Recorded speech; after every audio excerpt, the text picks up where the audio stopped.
శ్రీ గురుభ్యో నమః. హరిః ఓం.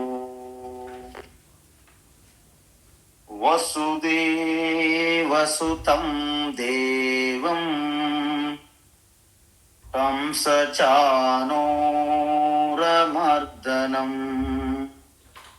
దేవకీ పరమానందం కృష్ణం వందే జగద్గురుం తీర్త్వా మోహార్ణవం హత్వా రాగద్వేషాది రాక్షసాన్ సీతా శాంతి సమాయుక్త ఆత్మా రామో విరాజతే. ఆత్మా రామో విరాజతే. ఆత్మస్వరూప బంధుగణ,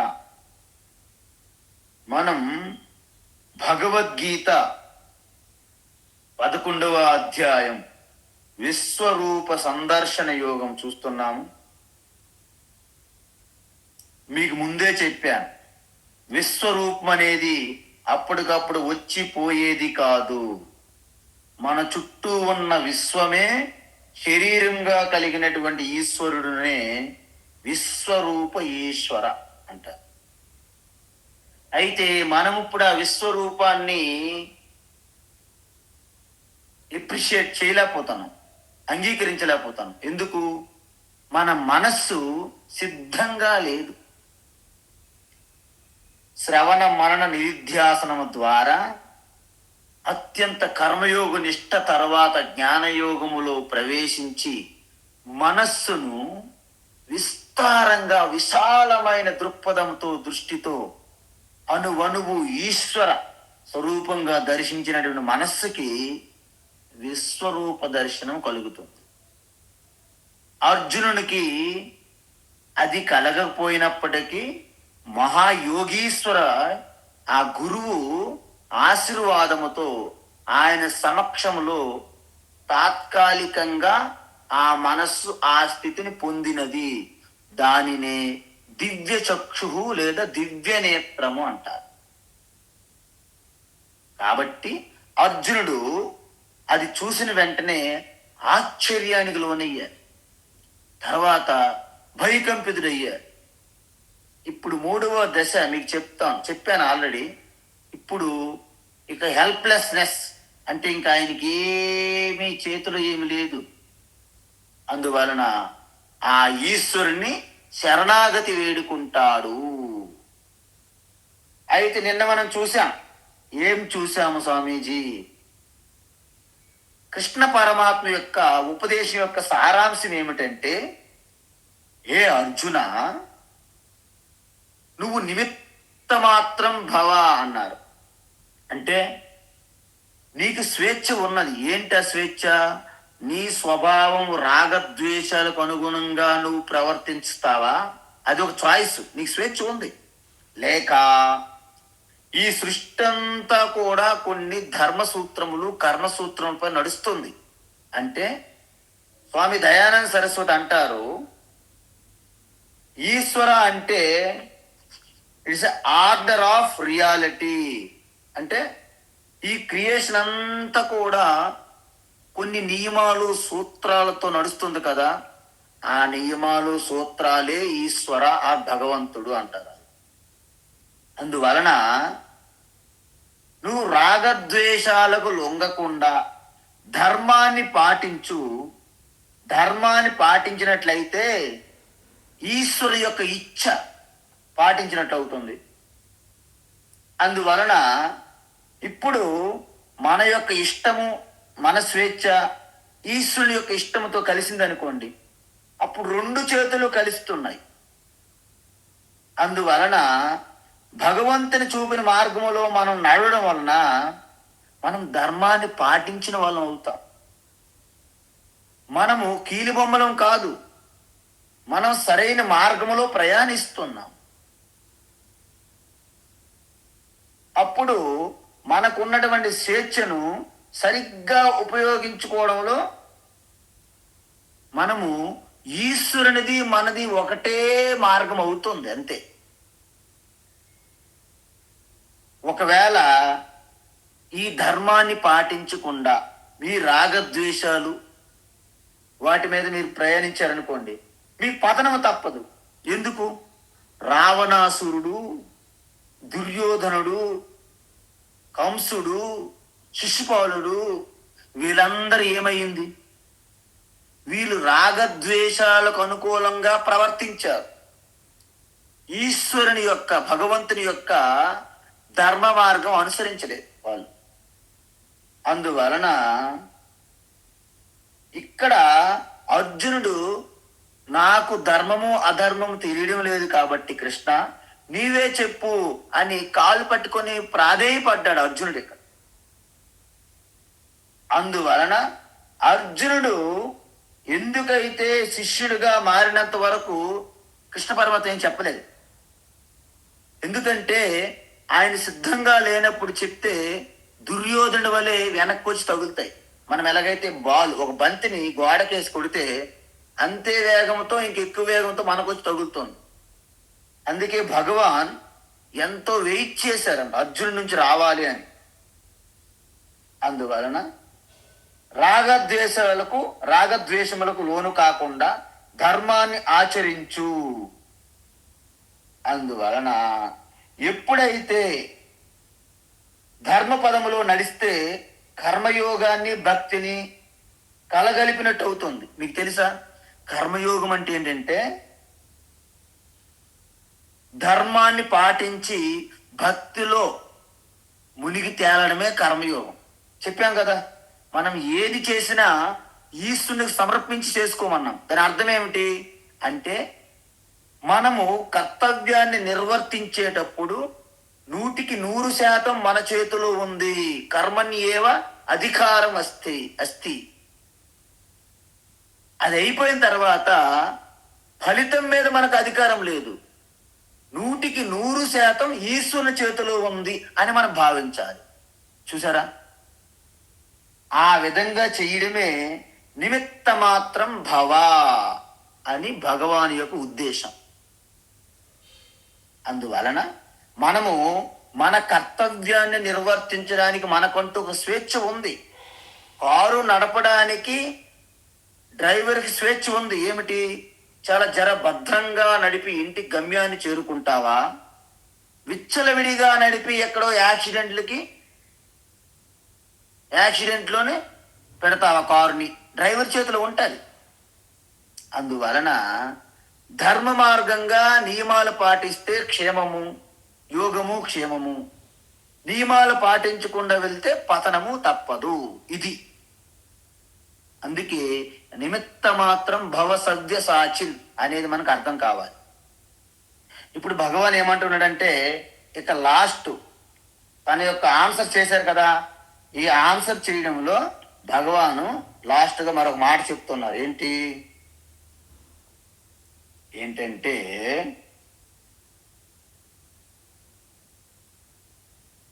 ద్రోణం చ భీష్మం చ జయద్రథం చ ద్రోణం చ భీష్మం చ జయద్రథం చ ద్రోణం చ భీష్మం చ జయద్రథం చ కర్ణం తథాన్యానపి యోధ వీరాన్ కర్ణం తథాన్యానపి యోధ వీరాన్ కర్ణం తథాన్యానపి యోధ వీరాన్ మయా హతాంస్త్వం జహిమా వ్యతిష్ఠాః మయా హతాంస్త్వం జహిమా వ్యతిష్ఠాః మయా హతాంస్త్వం జహిమా వ్యతిష్ఠాః యుధ్యస్వ జేతాసి రణే సపత్నాన్ యుధ్యస్వ జేతాసి రణే సపత్నాన్ యుధ్యస్వ జేతాసి రణే సపత్నాన్ सपत्नान् ద్రోణం చ భీష్మం చ జయద్రథం చ కర్ణం తథాన్యానపి యోధ వీరాన్. द्रोणं च भीष्मं च जयद्रथं च कर्णं तथान्यानपि योधवीरान् द्रोणं च भीष्मं च जयद्रथं च कर्णं तथान्यानपि योधवीरान् మయా హతాస్త్వం జహిమా వ్యతిష్టాః యుధ్యస్వ జేతాసి రణే సపత్నాన్. मया हतां स्वं जहिमा व्यतिष्ठाः युध्यस्व चेतासि रणे सपत्नान् मया हतां स्वं जहिमा व्यधिष्ठाः युध्यस्व चेतासि रणे सपत्नान्. ఉత్తమం. అయితే ఇప్పుడు పరమాత్మ కృష్ణ ఏమంటున్నారంటే అర్జునుడు పాటించాల్సినటువంటి శ్రేయస్కరమైనటువంటి హితకరమైనటువంటి మార్గం ఏమిటో ఉపదేశించడం జరిగింది. అది ధర్మపదము, ధర్మ మార్గం. అందువలన వీరంతా భూమి నుండి అంటే భూమి మీద నుండి నిష్క్రమించే సమయం ఆసన్నమైనది. ఎవరు? ద్రోణుడు, భీష్ముడు, సైంధవుడు, కర్ణుడు, ఇంకా ఇరువైపు రెండు పక్కల ఉన్నటువంటి ఈ సైన్యములో ఉన్నటువంటి నాయకులు, వీరులు అందరూ కూడా నేను ముందే చంపాను అంటున్నారు పరమాత్మ కృష్ణ. అంతేనా? అర్థం ఏంటి? నేను చంపాను అంటే డైరెక్ట్గా చంపేశాను కాదు, వాళ్ళ ప్రారబ్ధము ముగిస్తున్నది. ప్రారబ్ధ కర్మ ఏ ప్రారబ్ధంతో అయితే మనం ఈ శరీరాలు ధరించామో, చూడండి మన ప్రారబ్ధం ఎంత పుణ్య ప్రారబ్ధం మనలో ఉన్నదో కానీ భగవద్గీత అధ్యయనం చేయడానికి ఇది ఉపయోగపడుతున్నది. అంటే మన ప్రారబ్ధం ఇంకా ముగియలేదు అని అర్థం. కానీ యుద్ధక్షేత్రంలో నిలబడి ఉన్న వాళ్ళు ఏ క్షణంలోనైనా సరే ఆ శరీరం విడిచిపెట్టాలి కదా. అందుకే వారి యొక్క ప్రారబ్ధం అనేది ముగుస్తున్నది అని భగవాన్ చెప్పడమే దాని అర్థం ఏంటంటే వీళ్ళు ఆల్రెడీ నా చేతిలో మరణించారు అని చెప్తున్నాడు. ఎందుకు? ఆయన కాలతత్వంగా ఉన్నారు కాబట్టి. అందువలన ఒక్కసారిగా విషమ పరిస్థితులు ఎదుర్కొన్నప్పుడు మనకు ఒక్కోసారి అనారోగ్యం ముంచుకొస్తుంది. అప్పుడు మనం ఏమంటాము? డాక్టర్ దగ్గరికి వెళ్తే డాక్టర్ టక్కన చెప్పడు, ఓకే నయమైపోతుంది లేకపోతే రేపు తగ్గిపోతుంది అని చెప్పడు. ఆయన తన పర్యవేక్షణలో ఉంచుతాడు పేషెంట్ని. అందువలన అప్పుడు మెల్లమెల్లగా ఆ టెస్టులు చేసి అప్పుడు చెప్తాడు ఆ యొక్క రోగము యొక్క పరిస్థితి ఎలా ఉంది, చిన్నదా, మధ్యం మీడియం సైజా, లేకపోతే టెర్మినల్ కేసా అని డాక్టర్ తర్వాత చెప్తాడు విచారణ చేసి. అందువల్ల కర్మ చేసేటప్పుడు అంతా మన చేతిలో ఉన్నది అని కర్మ చెయ్యాలి. ఎందుకు? కర్మకు నీవు బాధ్యతగా పూర్తి నీ యొక్క 100% శక్తి వంచన లేకుండా నీ కర్తవ్యాన్ని నిర్వర్తించాలి. ఫలితాన్ని ఆశించేటప్పుడు మాత్రము అంత భగవంతుని చేతిలో ఉన్నది అని మనము భావించాలి. అప్పుడే మనకున్నటువంటి స్వేచ్ఛ, అదేవిధంగా ఆ విధి, ఈ రెండు అత్యంత ఆమోగ్యమైనటువంటి ఆచరణీయమైనటువంటి విధంగా మన జీవితం మలుపు తిప్పుతుంది. కొంతమంది జ్యోతిష్కుల ద్వారా భవిష్యత్తును తెలుసుకోవడానికి ప్రయత్నిస్తారు. కానీ మీరు గమనించండి, అదే విషయాన్ని 2-3 జ్యోతిష్యుల దగ్గరికి వెళ్ళి అడిగితే వేరువేరుగా చెప్తారు. మనకి ఉన్న కన్ఫ్యూజన్ ఎక్కువ కన్ఫ్యూజన్ చేస్తారు. నేను ఒకసారి ఈ విషయం మా గురువు గారు చెప్పారు. ఆయన ఒకసారి ఫ్లైట్కి వెళ్ళాలంటే శంషాబాద్ దగ్గరలో ముందు రాత్రి వెళ్ళారు. ఆ ఇంట్లో అంతవరకు ఆనందంగా ఉండేవాళ్ళంట. ఒక జ్యోతిష్కుడు చెప్పాడంట, వాళ్ళ కోడలు గారు గర్భిణీ స్త్రీ, గర్భంలో ఉన్న బిడ్డకి కుజ దోషం ఉన్నది అన్నాడంట. కుజ దోషం ఉన్నది. అలాగ వినేసరికి యావత్తు కుటుంబం అంతా కూడా ఒక్కసారి నిరుత్సాహంలో పడిపోయారు, బెంగలో పడిపోయారు. స్వామీజీ గారు అనుకోకుండా వెళ్ళారు. వాళ్ళు అడిగారు, ఏమ్మా మీరు కొంచెం విచారంగా ఉన్నారని. ఎందుకంటే అంతకు ముందే వారం క్రితమే స్వామీజీ గారు రమ్మని ఇన్వైట్ చేశారు. కానీ వెళ్ళేసరికి వాళ్ళలో ఎటువంటి ఆనందము సంతోషం కనిపించలేదు. స్వామివారు అడిగారంట, ఏమ్మా ఏం జరిగిందంటే వీళ్ళు చెప్పారు, ఒక జ్యోతిష్కుడు వీళ్ళు చెప్పారు కుజదోషం. స్వామీజీ గారు అలాగా ఆలోచించారు ఒక్క నిమిషం. కుజదోషము లేదు, ఏమీ లేదు. ఎవరైతే చెప్పారో ఆయనకి బుద్ధి దోషం ఉన్నది. మీకు దోషం ఉన్నదని చెప్పి మీ దగ్గర డబ్బులు తీసుకొని వాళ్ళ ఇంట్లో ప్లెయిన్ దోశలు, రవ్వ దోశలు, ఆ దోశలు వేసుకుంటారు అని అన్నారు. అందువలన మీరు నిశ్చింతగా ఉండండి, బిడ్డకి బ్రహ్మాండమైన ఆరోగ్యంగా ఉన్నారు, ఏ దోషము లేదు అనేసరికి ఒక్కసారి వాళ్ళు విచారంగా ఉన్న వాళ్ళు మరొకసారి మళ్ళా వాళ్ళు యథావిధిగా వాళ్ళు పూర్వం ఎలాగైతే అంత ముందు ఉన్నారో అంత సంతోషంగా మళ్ళీ వచ్చారు. ఒక్క మాటలో చూడండి ఎంత దారుణంగా. అందుకే మనము భవిష్యత్తులోకి అంత ఎక్కువగా తొంగి చూడకూడదు. మనం చేసే ఆలోచనలు, మనం చేసే పనులే మన భవిష్యత్తును నిర్మిస్తాయి. ఈ సూత్రం మనం పట్టుకోవాలి గట్టిగా. అందువలన మనం ఎప్పుడు కూడా బయట వైపు ఎక్కువ ఆధారపడకూడదు. మనం ఏం చేస్తున్నాం, మనం ఏ విత్తనం అయితే నాటుతున్నామో అదే చెట్టు వస్తుందండి. వేప విత్తనం వేసి మామిడి చెట్టు, మామిడి పనులు ఆశించవద్దు. అందువలన ఇక్కడ భగవంతుడు ఏమంటున్నారంటే, మన శక్తి వంచన లేకుండా ప్రయత్నం చెయ్యాలి. మన శక్తి వంచన లేకుండా ప్రయత్నం చేసి మిగతాది ఈశ్వరుడి మీద వదలండి, భగవంతుడి పైన వెయ్యండి, పర్వాలేదు. అందువలన త్వం జహి, నువ్వు వీళ్ళని వధించు.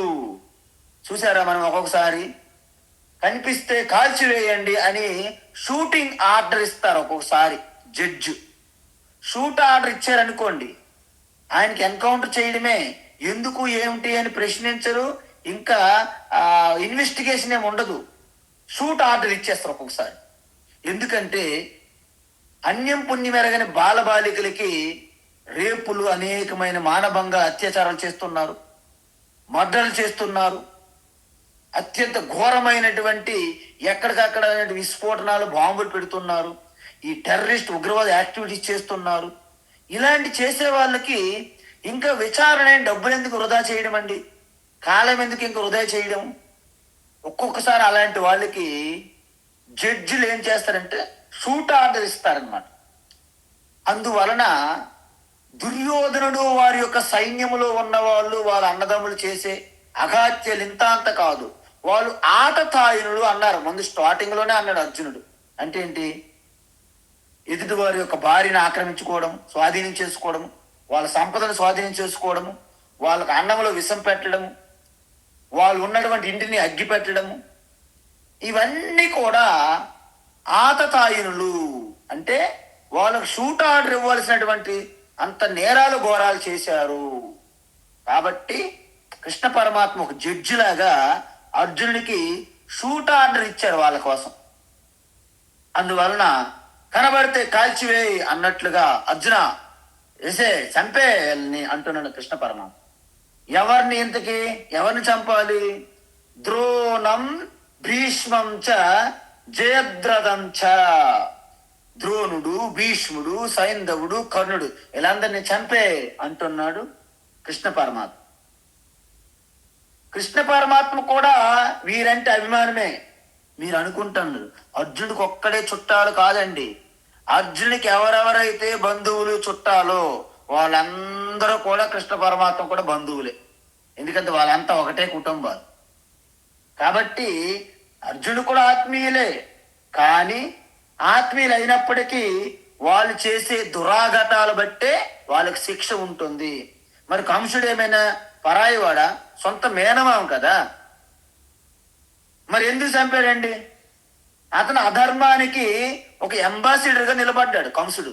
అధర్మానికి ఒక అంబాసిడర్, రాయు అంబాసిడర్, మనకి అడ్వర్టైజ్మెంట్ ఇస్తారు కదండి, ఆ అధర్మానికి ఆయన ప్రమోట్ చేశాడు కంసుడు. అందుకే ఆయన చంపడం వలన ఆయనకి లోపల బాధ అయినా కంసుడిని చంపడం తప్పలేదు.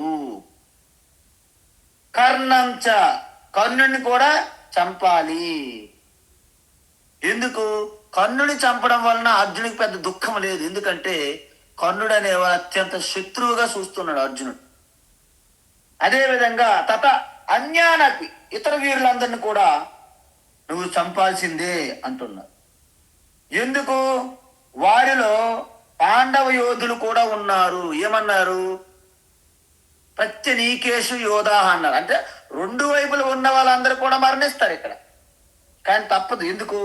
అందరి ప్రారంధం కూడా ముగిసిపోతున్నది కాబట్టి. మయాహత, నేను ముందే వారిని కాల రూపములో వాళ్ళ ప్రారంధాన్ని నేను సమాప్తం చేసి ఉన్నాను. మా వ్యతిష్ట, నువ్వేం బాధపడకు, భయపడకు. ఎందుకు? ఇష్టం ఉన్నా లేకపోయినా జీవితంలో కొన్ని పనులు మీకు చేయాల్సి వస్తుంది. ఒక్కొక్కసారి అలా జరిగితే మన ఇంట్లో మీకు ఇష్టం ఉండదు, కానీ మీ కర్తవ్య బాధ్యతంగా చేయాల్సి వస్తుంది. అందువలన నువ్వు బాధపడకు, భయపడకు. ఇది నీకు ధర్మ మార్గము, ఇది నీకు ధర్మయుద్ధము. మా వ్యతిష్ట, నువ్వు బాధపడకు అర్జున. యుద్ధస్వ, నీ ఈ యుద్ధాన్ని చాలా ఇష్టముతో స్వీకరించు. ఒక్కొక్కసారి మన దగ్గరికి వచ్చి చెప్తారు, స్వామీజీ నాకు ఈ ఉద్యోగం ఎంత మాత్రం ఇష్టం లేదు స్వామీజీ అని. అయితే మనం ఏం చెప్పాలి తెలుసా మీకు?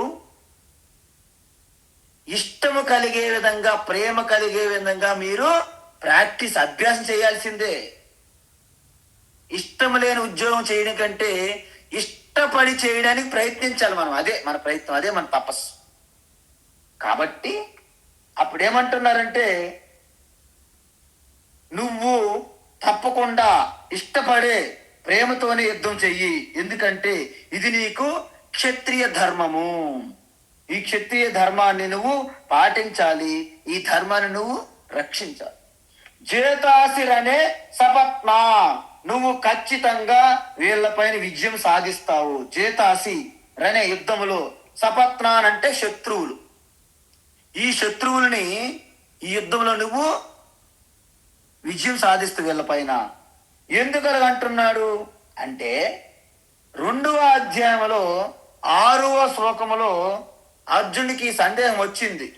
ఎందుకు మనం గెలుస్తామా, వాళ్ళు గెలుస్తారా, ఎందుకు ఈ బాధ కృష్ణ, నాకు ఎందుకు ఇంత ఇబ్బంది, నేను వెళ్ళిపోతాను ఋషికేశ్ వైపు, హరిద్వార్ వైపు, రథాన్ని మళ్లించు, అక్కడ భిక్షాన్ని చేసుకొని బ్రతికేస్తాను, ఈ సొంత బంధువుల్ని ద్రోణ భీష్ములు లాంటి వాళ్ళని చంపడం నా వల్ల కాదు అని అప్పుడు చెప్పారు. అంటే అర్థం ఏంటండి? నా చైతద్విద్మ కతరన్నో గరీయ యద్వా జయేమయది వానో జయేయు. అంటే వాళ్ళు గెలుస్తారో తెలియదు, మేము గెలుస్తామో తెలియదు. ఎందుకు ఈ రక్తపాతము, ఈ రక్తసిక్తమైన భోగాలు నాకు అక్కర్లేదని అప్పుడు అన్నాడు స్టార్టింగ్ లో. అందువలన భగవాన్ శ్రీకృష్ణ ఏమంటున్నారంటే, నువ్వు ఖచ్చితంగా గెలుస్తావు. ఎందుకు గెలుస్తావు? నువ్వు ధర్మం పక్క ఉన్నావయ్యా, వాళ్ళు అధర్మం పరులుగా ఉన్నారు. కాలంగా నేనున్నాను కాబట్టి నేను ధర్మానికే సహాయం చేస్తాను అంటే ఇండైరెక్ట్ గా నీకు నేను సహాయం చేస్తానని చెప్తున్నారు భగవాన్.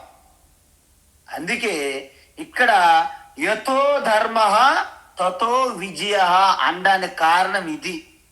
మీకు ఒక్కొక్కసారి ధర్మం బలహీనంగా, ధర్మం చేసిన వాళ్ళకి సుఖం లేదు, శాంతి లేదు అని భ్రమ పడుతుంటారు చుట్టూ ఉన్నవాళ్ళు.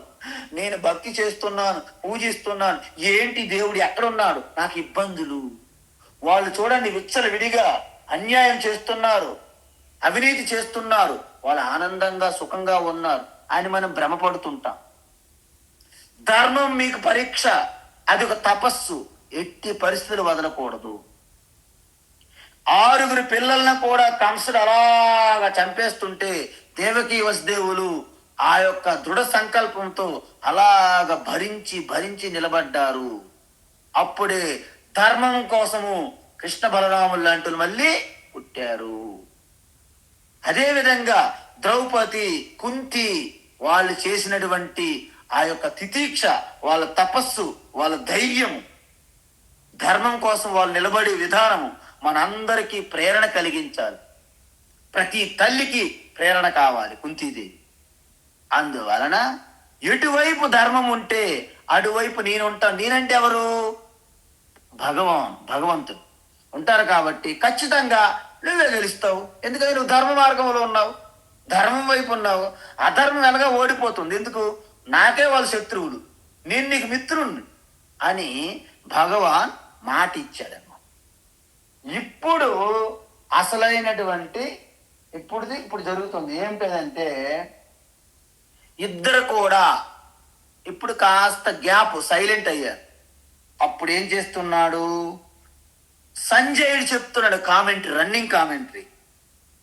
సంజయ ఉవాచ సంజయ ఉవాచ ఏతశ్రుత్వా వచనం కేశవస్య ఏతశ్రుత్వా వచనం కేశవస్య ఏతశ్రుత్వా వచనం కేశవస్య కృతాంజలిర్వేపమానః కిరీటీ కృతాంజలిర్వేపమానః కిరీటీ కృతాంజలిర్వేపమానః కిరీటీ నమస్కృత్వా భూయ ఏవాహ కృష్ణం నమస్కృత్వా భూయ ఏవాహ కృష్ణం నమస్కృత్వా భూయ ఏవాహ కృష్ణం సగద్గదం భీత ప్రణమ్య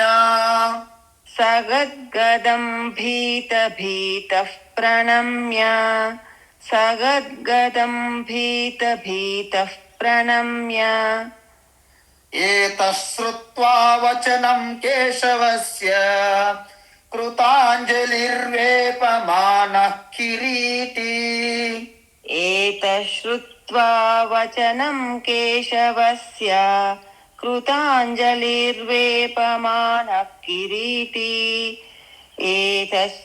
ఏతశ్రుత్వా వచనం కేశవస్య కృతాంజలిర్వేపమానః కిరీటీ నమస్కృత్వా భూయ ఏవాహ కృష్ణం సగద్గదం భీత ప్రణమ్య నమస్కృత్వా భూయ ఏవాహ కృష్ణం సగద్గదం భీత ప్రణమ్య నమస్కృత్వా భూయ ఏవాహ కృష్ణం సగద్గదం భీత ప్రణమ్య. అయితే అర్జునుడికి ఒక రకమైనటువంటి స్పష్టత ఇచ్చేశారు భగవాన్. అయితే స్పష్టత ఇచ్చేటప్పుడు అర్జునుడు ఏ విధంగా స్పందిస్తున్నాడు ఆ సీను మన టీవీలు సినిమాలు కాదు కదా ఊహించుకునేవి చూపెట్టడానికి. దానిని ధృతరాష్ట్రుడికి సంజయుడు చెప్తున్నాడు. అంటే కృష్ణ పరమాత్మ యొక్క విభూతి ఐశ్వర్యాలను విశ్వరూపాన్ని ఎలాగైతే దర్శింప చేశారో తరువాత నిమిత్త మాత్రం భవ అంటే నీ యొక్క కర్తవ్యము నీ యొక్క స్వేచ్ఛ ఎంతవరకు ఉంది, భగవంతుని యొక్క కృపా అనుగ్రహం విధి ఎంతవరకు పనిచేస్తుంది వివరణ ఇచ్చారు కృష్ణ పరమాత్మ. దానికి అర్జునుడు ఏ విధంగా స్పందిస్తున్నాడు అనే విషయాన్ని సంజయుడు ధృతరాష్ట్రుడు చెప్తున్నాడు అన్నమాట. అందువలన కృష్ణ పరమాత్మ మాటలకి అర్జునుడు ఏ విధంగా స్పందించాడంటే ఒక విషయం బాగా స్పష్టం అర్థమైంది అర్జునుడికి. ఏంటి? పరమాత్మ భగవంతుడు కర్మఫల దాత. ఆయన మన యొక్క సుఖ దుఃఖాలకి బాధ్యత కాదు. ఇది మీరు తెలుసుకోండి. ఇది మీరు తెలుసుకునేటప్పుడు మనకు దుఃఖము కష్టాలు వచ్చినప్పుడు నాకే ఎందుకు ఈ దేవుడు ఇలాగ ఇచ్చాడని ఆ మాట నింద వేయం మనం. ఎందుకంటే మనకి కోర్టులో జడ్జి మనకి ఏమైనా తీర్పించాడంటే ఇచ్చాడు అంటే ఆ జడ్జి ఇష్టానుసారంగా ఇవ్వలేడండి తీర్పు. మనం చేసే తప్పు మన అపరాధం ఆధారంగానే న్యాయ సూత్రాలలో రాజ్యాంగం దృష్ట్యా సిపిసి తర్వాత సిఆర్పిసి ఏవైతే అవి ఉన్నాయో ఆ వాటిలో ఉన్నటువంటి ఆ రూల్స్ నియమాలు సూత్రాల ఆధారంగానే జడ్జి తీర్పు ఇవ్వాలి. ఆయన ఇష్టానుసారంగా తీర్పు ఇవ్వడానికి వీలు లేదు. మీరు ఒక విషయం గమనిస్తే కేవలం భగవంతుడు కూడా జడ్జి మాదిరిగానే మనకు కర్మలకి ఫలాన్ని అందిస్తారు. ఇది తెలుసుకోవాలి మనం. అందుకే ఒకరికి పాప ఫలాన్ని అనుభవించాల్సి రాసి పెడితే తప్పదు, పాపం అనుభవించాల్సిందే. మరి భగవంతుడు ఇంతకీ దయాశీలుడా కాదా? అందులో మీకేమాత్రం సందేహం వద్దు. ఆయన దయాశీలుడే. ఇప్పుడు జడ్జి మనకి ఒక క్యాపిటల్ పనిష్మెంట్ ఇచ్చారనుకోండి, ఎంత కఠోరమైన వాడు అని జడ్జికి మనం అంటామా? వీలు లేదు. ఆయన అపరాధం బట్టి వచ్చింది ఆ జడ్జిమెంటు, తీర్పు. కాబట్టి ఒకరి మీద ప్రేమ, ఇంకొకరి మీద ద్వేషము అనేది భగవంతునికి ఉండదు. ఆయన ఈ సృష్టి నడవడానికి సృష్టి చేసినప్పుడే సృష్టితో పాటే నియమాలు సూత్రాలు ఇచ్చారు. వాటిని పాటించుకుంటూ వెళ్ళడమే సృష్టిని రక్షించడము.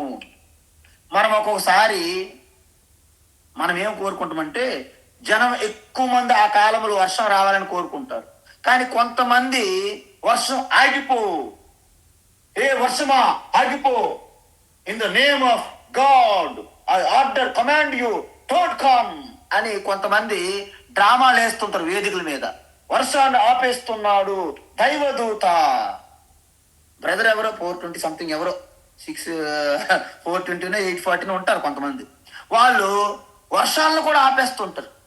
విచిత్రం, కామెడీ. కాబట్టి ఒక్కరి కోసం ప్రకృతి నియమాలు మార్చుకుంటే అల్లకల్లోలం అయిపోద్దండి సృష్టి. అందువలన ఒకరిని రక్షించడానికి, ఒకరెవరో పడిపోతున్నారు, వాళ్ళని రక్షించడానికి కాసేపు భూమికి ఆకర్షణ శక్తి తీసేసానికి భగవంతుడు, మనమందరము గాల్లో తేలినట్టుంది అవుతుంది. అప్పుడేమవుతుంది? బిల్డింగ్లల్లా గాల్లో తేలితాయి, మనం కూడా గాల్లో తేలుతాం. అంటే మొత్తం ప్రపంచం అంతా అల్లకల్లోలం అయిపోతుంది. అందువలన ఒక్కరు రైలు మిస్ అయ్యారని మనం చైన్ లాగేసామనుకోండి, మరి మిగతా వెళ్ళేవాళ్ళు వాళ్ళు అర్జెంట్కి వెళ్తారు. వాళ్ళు ఎన్ని మిస్ అయిపోతారండి, ఎన్ని బిజినెస్లు, ఎన్ని ఆరోగ్య సమస్యలు. అందువలన ఒక్కరి స్వార్థం కోసం ప్రకృతిని అడ్డుకోకూడదు. ప్రకృతిని మనము స్వాగతించాలి. అందుకే మనము ఎండలు, వర్షము, వాన, చల్లదనము, వేడి, ఈ ప్రకృతిని మనం కాపాడుకుంటూ వస్తే మనకి ఆశ్చర్యం కలగదు.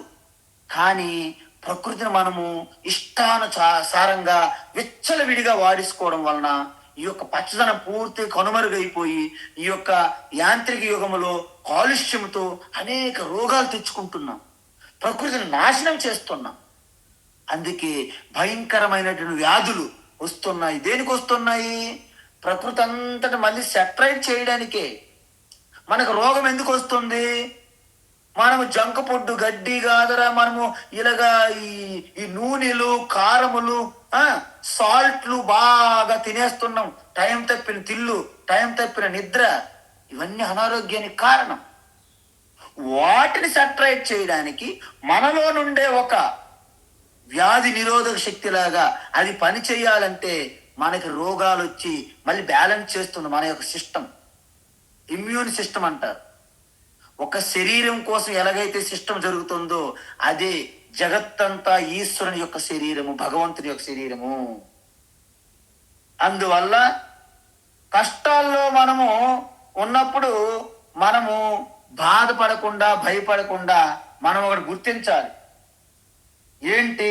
మరి కష్టాలు కలిగేటప్పుడు కూడా మనకి పరీక్షలో ఉన్నాము, మనని భగవంతుడు శుద్ధి చేస్తున్నాడు అనే ఒక ధైర్యం తెచ్చుకోవాలి. కానీ ఇక్కడ ఒక డౌట్ వస్తుంది. కొంతమంది అడిగారు, మరి మనకు కష్టాలు వచ్చేటప్పుడు, మనం తప్పులు ఏమైనా చేసేటప్పుడు మనకి ప్రాయశ్చిత్త కర్మలనే విధించారు కదా, మరి ప్రాయశ్చిత్త కర్మల వలన ఏమైనా లాభం ఉందా? ప్రశ్న. అంటే ఏంటి? భగవంతుడు మన పాపాన్ని హరిస్తున్నాడు కాబట్టి మనకు కష్టాలు, బాధలు వచ్చాయి అనుకుందాం. వాటిని నవ్వుతూ స్వీకరించాలి అంటే మనకు సందేహం వస్తుందా లేదా?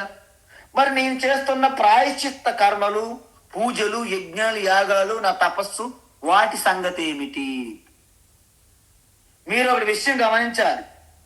ప్రాయశ్చిత్త కర్మ వలన నష్టము లేదు, దాని వలన లాభం ఉంది. ఎలా ఉంది? ప్రాయశ్చిత్త కర్మ ఎలా పనిచేస్తుందంటే మన ప్రారబ్ధ కర్మకి కొంత కౌంటర్గా పనిచేస్తుంది. ఎలా అంటే ప్రారబ్ధ కర్మ కూడా అందరికీ ఒక్కలా ఉండదు. రోగము కూడా అందరికీ ఒకేలాగా రోగాలు ఉండవు. ఎలా ఉంటాయి రోగాలు చెప్పండి మీరు? మనం డాక్టర్ దగ్గరికి వెళ్ళి, డాక్టర్ నా రోగము నయమవుతుందా లేదా అని అడిగితే ఏం చెప్తాడు డాక్టర్? ముందు పరీక్షలు టెస్టులు చేసుకొని రా అమ్మా అంటారు. అప్పుడు డాక్టర్ ఆ టెస్టులు చూసుకొని మీకు చెప్తాడు ఇది ఎటువంటి పరిస్థితిలో ఉంది ఈ రోగము. చిన్న జ్వరం అనుకోండి, చలి జ్వరం అనుకోండి, ఓ డోంట్ వరీ, నేను ఈ మెడిసిన్ ఇస్తాను, ఈ మెడిసిన్ పథ్యముతో పాటు వాడండి, మీ జ్వరం పూర్తిగా తగ్గిపోతుంది. ఇది ఒక మోడల్. అలా కాకుండా ఏదో మనకి ఒక రకమైనటువంటి దగ్గు, తర్వాత బీపీ కానీ షుగరు, డయాబెటీస్ ఇలాంటివి వస్తుంటాయి. వస్తే వాటిని పూర్తిగా నయం చేయలేము, కానీ అత్యంత ప్రమాదకారిగా కాకుండా వాటిని మేనేజ్ చేసుకోవచ్చు. మనం వాటిని మేనేజ్ చేసుకుంటే మీరు ఒక దీర్ఘకాలం పాటు మీరు బ్రతకగలుగుతారు. మెయింటైన్ చేసుకోవాలి, మేనేజ్ చేయాలి. అలా కాకుండా ఒక భయంకరమైనటువంటి ఒక హెచ్ఐవి, ఒక క్యాన్సర్ లాంటివి వచ్చాయి అనుకోండి సపోజ్, ఏమంటారు డాక్టర్? కష్టమండి, పేషెంట్ని మనం రక్షించడం కష్టం, కానీ కొన్ని సంవత్సరములో కొన్ని నెలలో అయితే ఒక టైం ఇస్తారు. అంతవరకు మందులు పూర్తిగా పనిచేయవు, కానీ ధైర్యంగా వాళ్ళ ధైర్యం నింపి అలా మేనేజ్ చేసుకోవడం అంటారు. అంటే అర్థం ఏంటండి? వాళ్ళకి టెర్మినల్ కేసు అనమాట. 3 నెలల్లో, 1 సంవత్సరం పాటు, 6 నెలల్లో అయిపోయింది టైం. ఇంకా డాక్టర్ గారు ఎవరు ఏం చేయలేరు. సో ఈ 3 రకాల రోగాలు మనం చూసాం. ఏంటి? పూర్తిగా నయమైపోయే రోగము, జీవితాంతం వాటితోనే సహజీవనం చేసే రోగాలు, షుగర్ లాంటివి, అత్యంత ప్రాణానికి హాని కలిగించే రోగాలు, క్యాన్సర్ అలాంటివి. సో ఇవన్నీ కూడా ఈ 3 రకాలు ఎలాగైతే ఉన్నాయో మన ప్రారబ్ధ కర్మ కూడా ఈ 3 రకాలుగా ఉంటుంది అని ఆల్రెడీ 3వ అధ్యాయంలో నేను చెప్పాను. అప్పుడు మరోసారి గుర్తు చేస్తున్నా. ఎలాగా? మన ప్రారబ్ధం కూడా దుర్బల ప్రారబ్ధము, అంటే పెద్ద బలంగా ఉండదు, వీక్, బలహీనమైన ప్రారబ్ధం. దాన్ని మనము కొన్ని ప్రాయశ్చిత్త కర్మలు చేసుకొని ఆ ప్రారబ్ధాన్ని ఓడించవచ్చును. మనం ఎలాగైతే జ్వరం వస్తే ఈ పారాసిటమాల్ ఏదో టాబ్లెట్ వేసుకొని కొంచెం పథ్యంగా ఉండాలనుకోండి, జ్వరం అవుట్. కానీ కొన్నిసార్లు మధ్యమ ప్రారబ్ధము, దాన్ని మనం పూర్తిగా ఎదుర్కొనలేము, కానీ దాన్ని ఎదుర్కోవడానికి మనం కొంత శక్తి, అంటే మనము సంసిద్ధత పొందగలము ఎదుర్కోవడానికి. అందుకే ఏదైతే నేను మార్చలేనో ఓ పరమాత్మ భగవంతుడా, వాటిని అంగీకరించడానికి, స్వీకరించడానికి కావలసిన ధైర్యము, శక్తిని నాకు ఇవ్వు అని ప్రార్థించాలి. 3వ స్టేజ్ ప్రబల ప్రారబ్ధము. ఇక అవుట్. నీ ప్రాయశ్చిత్త కర్మలు కూడా పనిచేయు, ఎవ్వరూ పనిచేయరు. ఎందుకు? అది తీవ్రమైనటువంటి ప్రారబ్ధము. ఎలాగైతే క్యాన్సర్ వచ్చిన పేషెంట్ ఎలాగైతే ఎక్కువగా బ్రతకడో, ఈ ప్రారబ్ధ కర్మ కూడా ప్రబలము. కాబట్టి ఇక ఖచ్చితంగా ఎవరు వాళ్ళని రక్షించలేరు. కాబట్టి ఆ ప్రబల ప్రారబ్ధంకి ఏమి పని చేయవు. అంటే ఇక్కడ మీకు ఏమర్థమైంది? ఈ కురుక్షేత్రములో ఉన్న ఈ వీరులందరికీ ప్రబల ప్రారబ్ధము అంటే టెర్మినల్ కేసు అండి అర్జున. వీళ్ళెవరు బ్రతికి బట్ట కట్టలేరు. కాబట్టి భీష్మ ద్రోణుల ప్రారబ్ధము ప్రబలంగా ఉంది. అందువలన వారి యొక్క ఆఖరి నిమిషం సమీపించింది. ఇప్పుడు వీళ్ళని నీవు చంపినట్టు కాదు, వాళ్ళ ప్రారంధం ముగిసింది. కాబట్టి నువ్వు ఎటువంటి శంకించకుండా యుద్ధం చెయ్యి అన్నారు. సో అప్పుడు అర్జున్ యొక్క దృక్పథం పూర్తిగా మారిపోయిన దృష్టి. ఇప్పటిదాకా అర్జున్లో 2 చూసాం. ఏంటి? ఫస్ట్ ఆశ్చర్యము, 2 భయం. ఇప్పుడు 3వ ఫీలింగ్ అనేది వచ్చింది ఆయనకి. ఏంటి? పూర్తి శరణాగతి. ఇంకా నా వల్ల ఏం లేదు, అంతా భగవాన్, ఇక నువ్వు చెప్పిన ధర్మ మార్గంలో నేను వస్తాను, నా యొక్క రాగద్వేషాలతో నేను వెళ్ళట్లేదు. ఎందుకు? ఇంతవరకు నా వాళ్ళు అభిమానం రాగంతో కూడిపోయి భయము శోకం మునిగిపోయాడు. ఇప్పుడు నా యొక్క రాగద్వేషాలు ఏమి లేవు. నీవు చెప్పినటువంటి ధర్మ సూత్రాలు ప్రకృతి నియమాలకు ఆధారపడి ఉండాలి కాబట్టి వాళ్ళ యొక్క ప్రారంభం అయిపోయింది, కాబట్టి వాళ్ళు అధర్మం పక్క ఉన్నారు, కాబట్టి ధర్మం గెలిపించాలి, కాబట్టి నేను పూర్తిగా నీ ఆర్డర్ నేను పాటిస్తాను. శరణాగతి లేదా అప్పుడే ఆయనలో ఒక భక్తి భావన అలాగా మొలకెత్తింది. అందువలన ఈ నేపథ్యంలో అర్జునులో కలిగినటువంటి ఆ భావనలని సంజయుడు దర్శిస్తున్నాడు. ఎందుకు? వ్యాస మహర్షి అనుగ్రహం వలన. ఏమంటున్నాడు సంజయ్ చెప్తున్నాడు ధృతరాష్ట్రకి ఏమని? కేశవస్య ఏతత్ వచనం శ్రుత్వా. కృష్ణ పరమాత్మ చెప్పిన మాటలు శ్రద్ధగా విన్నటువంటి అర్జునుడు విన్నాడు.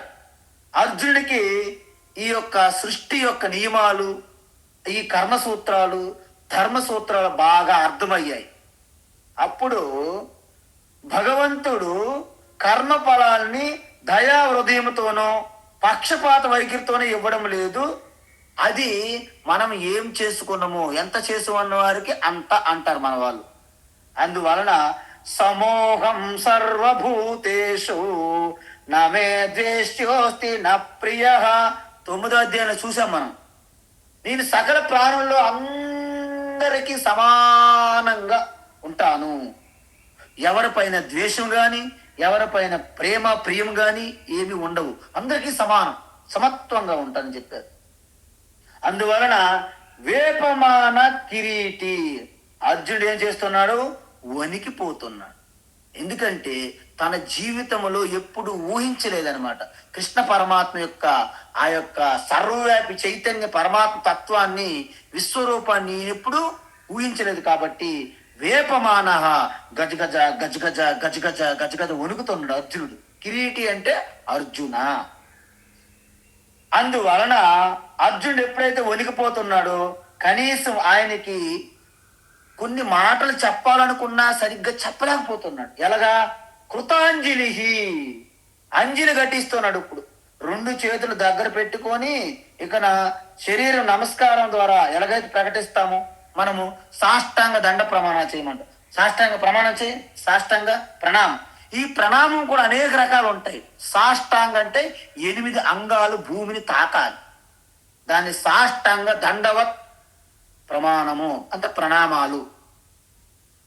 సో ఎప్పుడైతే పూర్తిగా అర్థమైందో భూయ ఏవాహ కృష్ణం నమస్కృత్య, ఒక్కసారి చేయలే నమస్కారం. మళ్ళీ చూడండి, మనం ఒక్కోసారి భయపడ్డం అనుకోండి, భయపడి మనలో ఒక భక్తి భావం కలిగిందని వాళ్ళ గొప్పతనం చూసి పదే నమస్కారం నమస్కారం అండి, నమస్కారం పదే చెప్తుంటాం. ఎందుకు? మనలో ఒక రకమైన భీతి, వాళ్ళ శక్తి ఇన్నాళ్ళు మనకు తెలియలేదు.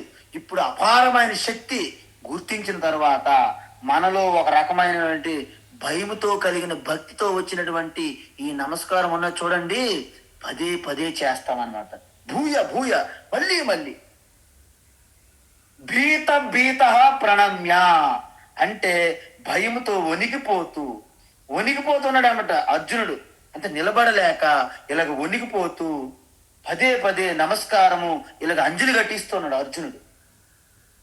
అయితే మనం ఒకటి గమనించాలి, మనకు ఏర్పడినటువంటి సమస్యలు భక్తి వలన వెంటనే పోవు, మాయమవ్వు.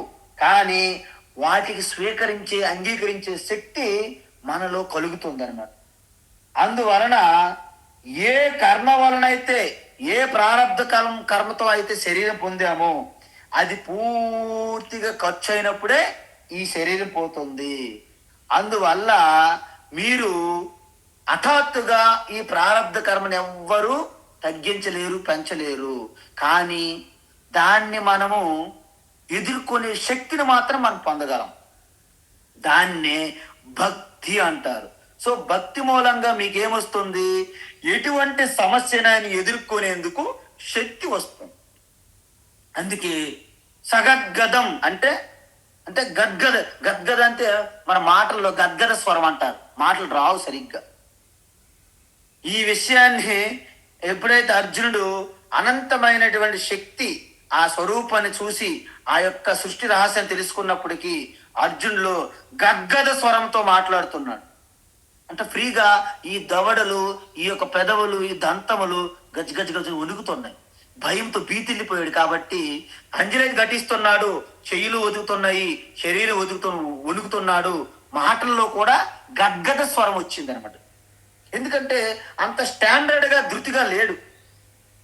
అప్పుడు పదే పదే నమస్కారం చేస్తూ భగవాన్తో ఇలా మాట్లాడుతున్నాడు అర్జునుడు. ఏమని? ఇప్పుడు వరకు అర్జునుడు మరొక 46వ శ్లోకం వరకు అర్జునుడు కీర్తిస్తాడన్నమాట భగవాన్ని. ఎలా? అర్జున ఉవాచ అర్జున ఉవాచ స్థానే ఋషికేశ తవ ప్రకీర్త్యా స్థానే హృషీకేశ తవ ప్రకీర్త్యా స్థానే హృషీకేశ తవ ప్రకీర్త్యా జగత్ప్రహృష్యత్యనురజ్యతే చ జగత్ప్రహృష్యాత్యనురజ్యతే చ జగత్ప్రహృష్యాత్యనురజ్యతే చ రక్షాంసి భీతాని దిశో ద్రవంతి రక్షాంసి భీతాని దిశో ద్రవంతి రక్షాంసి భీతాని దిశో ద్రవంతి సర్వే నమస్యంతి చ సిద్ధ సంఘాః సర్వే నమస్యంతి చ సిద్ధ సంఘాః సర్వే నమస్యంతి చ సిద్ధ సంఘాః స్థానే ఋషికేశ తవ ప్రకీర్త్యా జగత్ప్రహృష్యాత్యనురజ్యతే చ స్థానే హృషీకేశ తవ ప్రకీర్త్యా జగత్ప్రహృష్యత్యనురజ్యతే చ స్థానే హృషీకేశ తవ ప్రకీర్త్యా జగత్ప్రహృష్యత్యనురజ్యతే చ రక్షాంసి భీతాని దిశో ద్రవంతి సర్వే నమస్యంతి చ సిద్ధ సంఘాః రక్షాంసి భీతాని దిశో ద్రవంతి సర్వే నమస్యంతి చ సిద్ధ సంఘాః రక్షాంసి భీతాని దిశో ద్రవంతి సర్వే నమస్యంతి చ సిద్ధ సంఘాః. ఇది చాలా గొప్ప శ్లోకం. ఇక్కడ నుండి అర్జునుడు లోకానికి కూడా ఒక విషయాన్ని గుర్తు చేస్తున్నాడు. నేను కూడా గొప్ప వీరుడు, సూర్యుడు అనుకున్నటువంటి నేను కూడా ఆ జ్ఞానం లేకపోవడం వలన ఎలాగైతే కింద పడిపోయానో మీరు కూడా గొప్పవాళ్ళు అనే భావన, అభిమానం విడిచిపెట్టి ఈ సత్యాన్ని తెలుసుకోండి అని చెప్తున్నాడు అర్జునుడు కూడా. అంటే అర్జునుడు 2 దశలు దాటాడు. ఒకటి ఆశ్చర్యం, అంటే ఎప్పుడు ఊహించలేదు. తరువాత ఆ రూపాన్ని చూసి భయం. 3వ స్థితి ఇక హెల్ప్లెస్నెస్, అంటే మన చేతులు ఏం లేదు, కేవలము పూర్తిగా ఆ ప్రకృతికి మనము సరెండర్ అవ్వాలి, శరణాగతి. అందువలన ఇక్కడ నుండి అర్జునుడి యొక్క ఆ శరణాగతిని మనము చూస్తాం.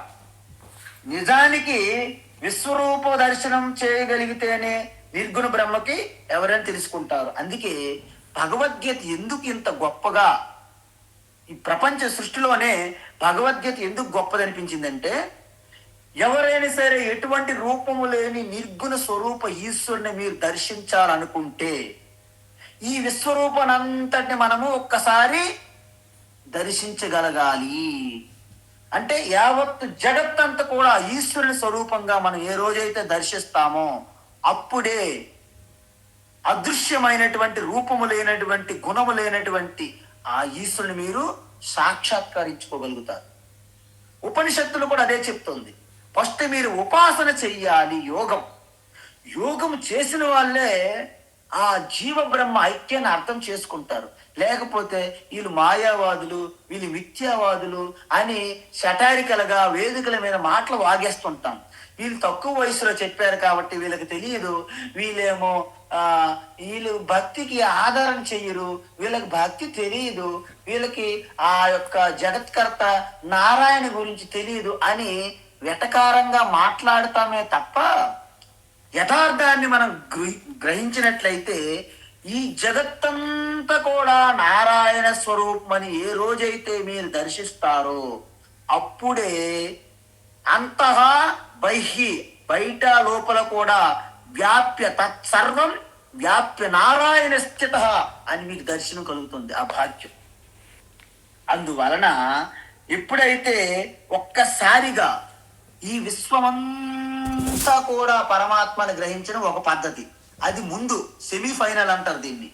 ఇది దాటి వెళ్ళినప్పుడే నామరూపాలు క్షణికము, ఇది మిథ్య, దీనికి ధారణ ధరించి పోషించే శక్తి నా హృదయస్థములో ఉన్నటువంటి ఆత్మ చైతన్యమే యావత్తు జగత్తుకు కూడా ఆధారంగా ఉన్నది అని తెలుసుకోవడము. అహం బ్రహ్మాస్మి, అది బ్రహ్మ. అంటే నిర్గుణంగా తెలుసుకునేది బ్రహ్మ అయితే, సగుణంగా ప్రపంచమంతా ఈశ్వర భగవంతుడు అని తెలుసుకోవడము ఈశ్వర తత్వము. నిర్గుణంగా ఉంటే మీరు బ్రహ్మ, సగుణంగా ఈ సృష్టి అంతా భగవత్ స్వరూపంగా దర్శించినట్లయితే మీరు ఈశ్వర స్వరూపము. ఇది రెండింటికి కూడా సంసారం లేదు. సంసారం ఎవరికి ఉంది? ద్వైతంగా మనము వేరు భగవంతుడు వేరు అనే భావనలో ఉన్న ప్రతి ఒక్కరికి సంసారం తప్పదు. అది ఇంద్రుడైనా చంద్రుడైనా మన నైబర్ చంద్రరావు అయిన ఎవరికైనా సంసారం తప్పదు. అందువలన మనము ఈ నియమాలని తప్పించుకోవాలంటే అహంకారాన్ని జయించాలి. నిర్గుణ స్థాయి బ్రహ్మస్థాయికి ఎదగాలి. కానీ అహంకారాన్ని జయించాలంటే విశ్వరూప దర్శనం చేసిన వాళ్ళకే అహంకారం జయించగలుగుతారు. విశ్వరూపం దర్శనం చేయకుండా ఉండే వాళ్ళకి అహంకారాన్ని జయించలేరు. చెప్తారు, కబుర్లు చెప్తారు, మాటలు మైకులు పట్టుకొని చెప్పొచ్చు. కానీ విశ్వరూపం దర్శించకుండా ఉండే వారికి తన రాగద్వేషాలు అహంకారమును జయించలేరు అని ఇక్కడ భగవాన్ స్పష్టంగా చెప్పేస్తున్నారు. ఆ విషయాన్ని అర్జునుడు చెప్తున్నాడు. విచిత్రం, అర్జునుడు చెప్తున్నాడు. అందువల్ల ఓ కృష్ణ, మహాత్ములు నీ యొక్క విశ్వరూప దర్శనాన్ని ఎందుకు స్తుతిస్తారో నాకు ఇప్పుడు అర్థమయ్యింది. చూసావా? స్థానే ఋషికేశ, నీవు ఏదైతే చెప్పావో అంత యథార్థము, సత్యం సత్యం ఒప్పుకుంటాను. అందువలన విశ్వరూపాన్ని దర్శించిన వాళ్ళందరూ స్తుతిస్తున్నారు, ఆనందంతో పొంగిపోతున్నారు. మరి రాగద్వేషాలతో ఎవరైతే ఉన్నారో అత్యంత భీతితో భయపడుతున్నారు. అందువలన విశ్వరూపం తెలియకపోతే మన యొక్క మతంలో, హిందూ మతం కానీ ఏ మతమైనా, ఆ దేవి దేవత నుండి కూడా మనకు భయం వాటిల్తుంది. ఎందుకు? నేనేం తప్పు చేస్తే దేవుడు ఎక్కడ నాకు శిక్షిస్తాడో భయం. ఇక్కడ నేను ఒక పేరు కూడా చెప్పేస్తున్నా. మనకు ఒక శివానంద ఆశ్రమం ఉన్నది ఇక్కడ పద్మారావు నగర్లో. వాళ్ళు ఆ ఆశ్రమం లోపల శివానంద స్వామి యొక్క విగ్రహం ఉంటుంది, అధిష్టానం, అది ఓకే. చుట్టూ మొత్తం ఒక 50 దగ్గర 100 ఫోటోలు పెట్టారండి. హారతి ఇచ్చేటప్పుడు ఒక్కొక్క దేవతకి ఇవ్వకపోతే ఎక్కడ నాకు శిక్షిస్తుందని భయానికి అతను పరుగులు తీస్తాడండి. ఒక్కొక్క పేరు చెప్పేటప్పుడు అక్కడ హారతి ఇచ్చుకొని ఆ పేరు నుండి ఈ పేరు చెప్తే ఇటువైపు పరుగులు తీస్తుంటారు హారతి పట్టుకొని. నేను ఒకసారి మా గురువు గారి దగ్గర అన్నాను, ఇంటికి వచ్చే కుటీరంకి వెళ్ళేటప్పుడు, స్వామి ఎందుకు నేను పరుగులు తీస్తున్నాడు, ఒకేసారి హారతి ఇవ్వచ్చు కదా ఒక దగ్గర ఉండింటే. వాళ్ళ చేదస్తూ ఏం చేస్తాం, అలవాటు పడిపోయారు బాగా. భయం భయం. అందువలన ఈ విశ్వరూప దర్శనం ఈశ్వరుని యొక్క ఈశ్వరుని యొక్క తత్వం తెలుసుకోకుండా ఉన్నప్పుడు మీకు భయం తప్పదు. అందువలన ఎప్పుడైతే తత్వం తెలుసుకొని విశ్వరూపాన్ని దర్శించారో అప్పుడు మీకు భయం ఉండదు. అప్పుడు ప్రేమ భక్తి, అది నిజమైన భక్తి, అదే గోపికల భక్తి లాంటిది అని నారద మహర్షి చెప్పారు నారద భక్తి సూత్రాలలో. సో మిగతాది రేపు చూద్దాం. హరి ఓం తత్సత్. సర్వం శ్రీకృష్ణార్పణమస్తు.